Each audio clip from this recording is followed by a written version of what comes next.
ગઈ તારીખ 4/8/26ના વહેલી સવારે ગુંદાળા ફાટક ગોંડલ પાસે રેલવે ટ્રેક પાસે એક અજાણી મહિલાની લાશ મળેલી,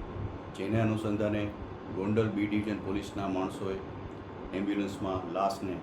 ગોંડલ સિવિલ હોસ્પિટલમાં લઈ ગયેલા હતા. જે હદ વિસ્તાર ખરેખર રાજકોટ રેલવે પોલીસ સ્ટેશન વિસ્તારનો હતો, જેથી તાત્કાલિક ગોંડલ આઉટપોસ્ટના PSI તથા સ્ટાફ ગોંડલ સિવિલ હોસ્પિટલ ખાતે જતા ત્યાં તાત્કાલિક મરનાર બેનની ઓળખ કરાવી. મરનાર બેનનું નામ મંજુબેન, વાઇફ ઓફ વિનુભાઈ બારૈયા, ઉંમર વર્ષ 44ના, પોતે ગોંડલ વોરાકોટડા રોડ ઉપર રહેતા હોય, જેની ઓળખ થતાં તાત્કાલિક એડીનો બનાવ જાહેર કરી, જેને અનુસંધાને મહિલા બેનનું ઇન્ક્વેસ્ટ પંચનામું કરતા, જેમાં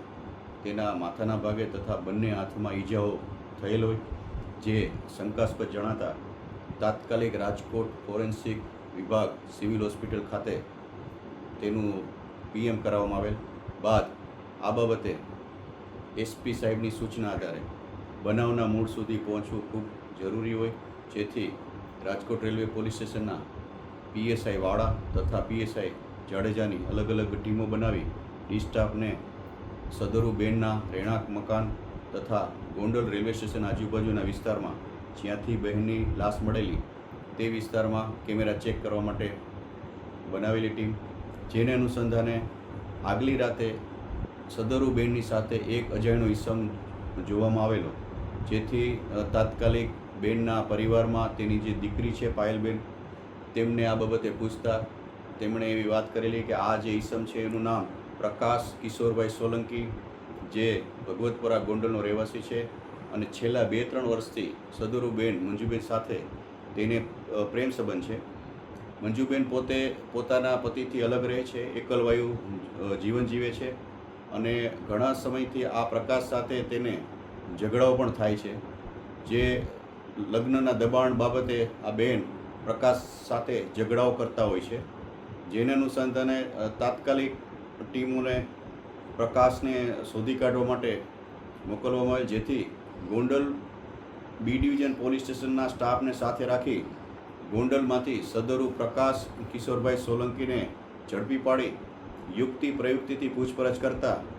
પોતે પોલીસ સામે ભાંગી પડતા પોતે કબૂલાત આપેલ કે મરનાર મંજુબેન સાથે પોતાના પ્રેમ સંબંધ છે અને અવારનવાર એ બાબતે લગ્ન બાબતે ઝઘડા એને થતા હોય, જેથી એનાથી કંટાળી ગઈ રાતે પણ ગોંડલના રિલાયન્સ પેટ્રોલ પંપ પાસે મારકૂટ થયેલ અને પછી બેનને સમજાવી પોતે રેલવે ટ્રેક બાજુ આવતા જ્યારે